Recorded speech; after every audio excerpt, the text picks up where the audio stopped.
Hi, and welcome. You're listening to the X22 Report. My name is David. This is episode 1061A, and today's date is August 29th, 2016, and the title of the episode is Banks Are Preparing for a Nuclear Financial Event. Let's get into the economic collapse financial news. Now, we've been talking about the real estate market, and we are definitely seeing things are starting to rapidly fall apart. And it's not just here in the United States. We've been mentioning it in Canada, in the UK. We see Australia, their July private new home sales, they have fallen by 9.7% month on month. And this is actually starting to spread. And we saw this back prior to 2008, and then of course it ramped up. And this situation is getting worse and worse as time goes on. And eventually what's going to happen is that things are going to rapidly fall apart. They start out slow in outlying areas. They start to move in, and all of a sudden, people start to notice. And of course, when people start to notice, you'll see the corporate media, the U.S. government, the central bank come in saying, listen, yes, it's a slowdown of real estate, but everything's contained. Well, we know from the past that this is going to be a lie, because we realize and understand that, yes, real estate can go down. Real estate can crash. And throughout this entire period from 2008 up to now, we know what they've been doing to prop this system up. I mean, really think about what they've done. The central bank has purchased all the toxic real estate since 2008. It's still on their books. Can't get rid of it. The banks receive free money. They don't loan it out to the people. They send it right to the stock market to pump the market up. The banks are instructed, those people who are in foreclosure, don't let them out on the market. Let them live there. Take care of the homes. Let's drive prices up. Let's give free money to the hedge fund investment companies. Let them buy thousands of homes, townhouses, houses, apartment buildings. Don't sell it. Rent it out if you can. If not, well, just hold on to it. Don't let them out on the market. Get foreign investors into this system. Have them pay cash. In the meantime, mortgage companies have been laying off. Think about what happened prior to 2008 with the subprime securities. How many people owned 1, 2, 3 houses? How many speculators were out there? How many people were defaulting? Well, here we are again. But this time it's much worse, and it's spreading all over the place. And before you know it, people are really going to understand what's happening, because houses are sitting on the market between 160 and 190 days now. And no one's coming to look. Now, is it happening in every single area exactly the same? No. But it's starting to spread, and spread quickly. And people are writing in saying, yes, it is in my area. I've noticed it. What a big change. Realtors are saying there's a bit of a change. Now, of course, they didn't understand this back in 2007, 2008, and they don't understand it today. We see the retail market is continually falling apart. Aeropostale, they might be laying off 10,000 retail employees. The system cannot be sustained. Stores cannot stay open without people purchasing. And we see U.S. personal spending is declining. It is slowed once again. That's the term they like to use. It's slowing. Well, what's happening is people don't have the funds. If they are continually losing their jobs, and they're going from a high-paying job, and they're getting laid off, they go on unemployment for a little while, might have a severance. When that all runs out, and they start looking for a job, or maybe they're looking for a job during this period, they cannot find anything, and they take a part-time job, or they never find a job, they don't have the funds to spend. And when you subtract autos, because that is done through credit, you're not really taking money out of your own pockets, we see that spending has dropped considerably. And when we look at this entire situation, it is getting worse, not better.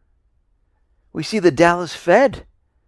We know there was a dead cat bounce, and we're seeing many of the same thing happening throughout all the feds for manufacturing and things like that, where we're seeing this dead cat bounce back in June or July, and all of a sudden it comes to a screeching halt. We know there was a dead cat bounce for the Dallas Fed. They went from negative 18 to negative 1.3, but guess what? In August, it plunged back down to negative 6.2, and it's contracting for the 20th month in a row. Hope also tumbled from 18.4 to 7, and we're seeing inventories, new orders, they're all slowing. So the situation that we're looking at is not improving. It's actually getting worse. And as we continually watch this and track this and see this with our own eyes, we see how this economy is continually deteriorating. Just like those individuals in The Big Short watched the subprime crisis. They watched the housing market and said, okay, something's wrong here. The whole thing's falling apart, and we're watching it in real time. We're doing the same thing now with the economy. And believe me, you'll be better off knowing what is going on here to prepare for what is coming. We see that U.S. government, the central bankers, a Harvard professor, they are pushing a plan to abolish cash. Kenneth Rogoff, the Thomas D. Cabot Professor of Public Policy at Harvard University and former chief economist of the International Monetary Fund, well, he's looking to get rid of cash. Hundreds, 50s, and 20s. They'll keep 10s, 5s, and 1s. Why would they want to do this? What would be the purpose of this? It gives them more control. Remember what is coming and what is coming afterwards. They're preparing the public because when this system starts to implode on itself, people are going to try to get cash. And most likely they'll want bigger bills. Now I know they're saying, oh, this is for drug money, this is for crimes. Believe me, all these individuals, they commit crimes without using hundreds, 50s, and 20s. This is to control the people and what they take out of the bank. To slow it down, to stop it. And to get people used to an electronic currency. So the government, the central banks, have full control in what you do. Today, if you have $1,000 in cash in your home, they can't flip a switch and say, see, we just took it away from you. They can't do it because you have it in your hands. If it's in your bank and something happens, or they decide, we don't want you to move this money, take this money, or do anything else, they flip a switch. And they say, okay, it's locked. They did it in Cyprus. It's called a bail-in. They held each person's funds hostage and said, what we will allow is for you to take out, $200-300 a week. That's it. The rest you cannot touch. You can't transfer out. You can't take it all out. Nothing. And for the money that we're going to take from you, we'll give you worthless bank stock. We see there's a new SEC rule on money market funds, which is going to take effect on October 17, 2016. Now, the October SEC rule will change the valuation of money market funds. The funds will be marked to market, and the SEC thinks this will prevent another run during a crisis. But really think about what they're doing here. The rule exempts funds who invest only in government paper. So everything else is perceived to be risky, so it must be marked to market for transparency. But if it is a pure government fund, the rules don't apply. So when you hear this, what does this mean? Well, this means more people are going to be sending cash into treasuries. Because as we know, countries are dumping treasuries. As we know, they need a buyer of treasuries. And they're going to use the people. They're going to force them into purchasing treasuries. That's what this rule is really for.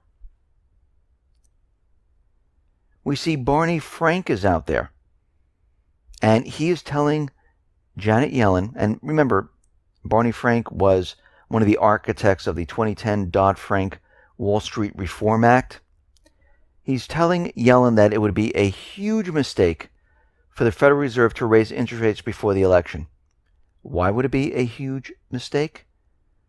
Because it would risk destabilizing the markets and bringing down the economy. So we can see where this is headed. If the economy is so strong and it's doing so well and everyone out there is peddling fiction, why are they worried about raising interest rates before the elections? Because they know what would happen. It's never going to happen anyhow, but they know what would happen if they went ahead and they raised the interest rates. They know the entire system would fall apart. And that's why banks, major banks, they're preparing for a economic nuclear financial event. They see the chaos in the market. The European banks, they've been having a very rough time. They've been failing the stress tests. These banks are insolvent. We know that the central bank can continually create funds and prop up the banks. But they realize that this entire economic system, it is falling apart right now. And we see the Royal Bank of Scotland has warned its investors of a cataclysmic year. They sent ominous notes to clients, and they're predicting the worst case scenario. A nuclear financial event. And we can see right now the Fed is out there already making plans for an economic crisis, an economic shock, where they're telling us they're going to be pumping in $4 trillion of newly created currency, just in case they're getting prepared for this. They've written a document about it. The major banks are telling clients that a nuclear financial crisis is headed our way. And by the way, the $4 trillion is more going to be like 15, 20 trillion when all's said and done, maybe even more. We know that's not even enough. Because they realize when this system comes down and the bond bubbles pop, the derivative market falls apart, just like the subprime security crisis, there'll be no stopping it. And they're just going to open the floodgates. And no one's going to tell them no. They're just going to do it. They won't wait for Congress. They won't wait for the president. They'll just do it on their own to prop up the banks. They'll do it to prop up the market. They'll do it to prop up everything except the people. And at that point, you will see the bail-ins. You will see your currency, my currency, completely disappear. It will be frozen, in limbo. And we will be in this new financial crisis, something that we've never seen before. Something so bad that people won't even know what is happening. And this is why you need to get ready and prepared. Think about it. During The Big Short, that movie, during that period, those individuals, and there were many others, they were looking at everything, analyzing it, saying, hey, what the central bank is saying, it doesn't make sense. Because when we actually went out and we took a look around and we look at the delinquency rate, it's not what they're telling us. They're telling us a lie, and here's the truth. Well, this is what we're doing. We're looking at the truth, and we see what they're lying about. And yes, there were hundreds of millions of people that believed the lie. There's hundreds of millions of people today that believe the lie. There's a few that understand what's happening. There's a few that realize that this system is coming down, and we better get ready. Listen, everyone, thanks a lot for listening. Be well, be safe, and especially be prepared. Thanks a lot.